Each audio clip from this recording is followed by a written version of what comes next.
Hi and welcome to Willard Library's virtual Crafternoon. Today we're going to be making paper succulent magnets.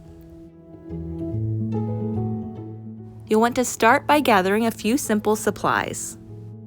Do keep in mind that Take and Make craft kits are available for free at Willard Library's Adult Services desk for a limited time.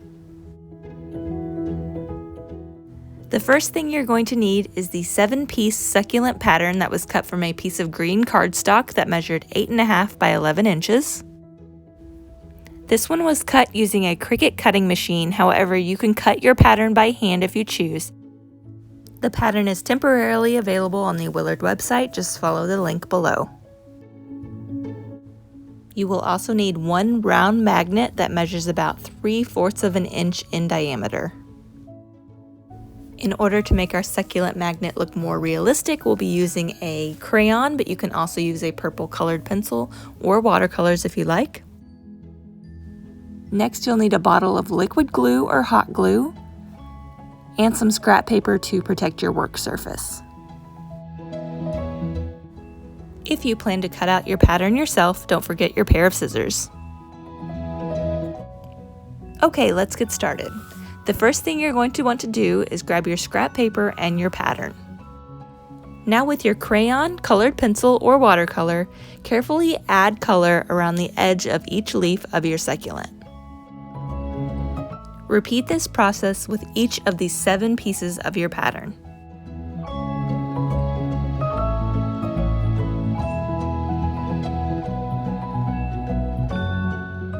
Adding color to the edges of your succulent gives it dimension and makes it look a little more realistic.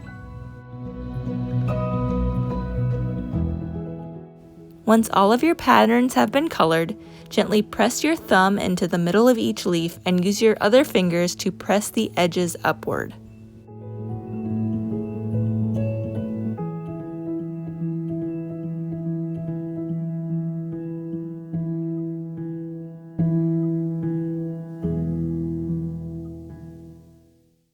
Next, fold each of the leaves upward towards each other like this.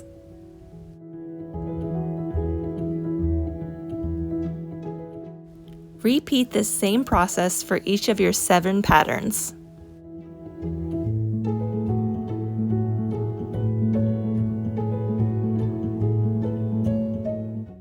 Once all of your patterns have been colored and gently folded, place them in order from largest to smallest.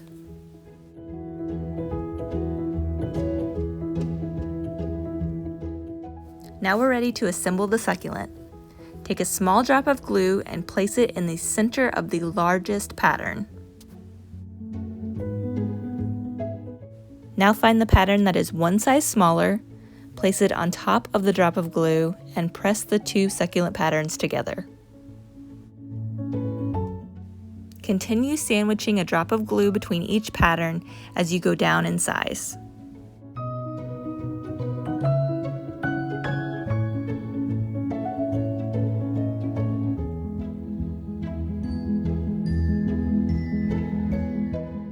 One nice thing about using liquid glue for this project is that you have time to rotate and adjust your leaves as you go.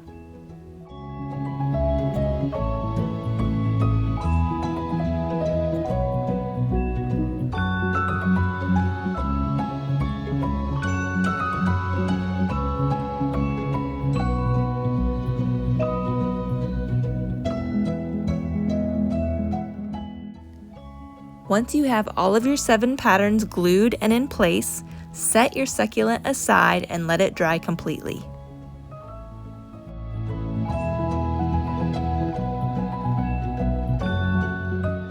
Now that my succulent pattern is completely dry, I'm going to take my purple crayon and darken up the center and touch up any areas that need a little extra color. I'm also going to fold all of the petals inward to make it look a little more realistic.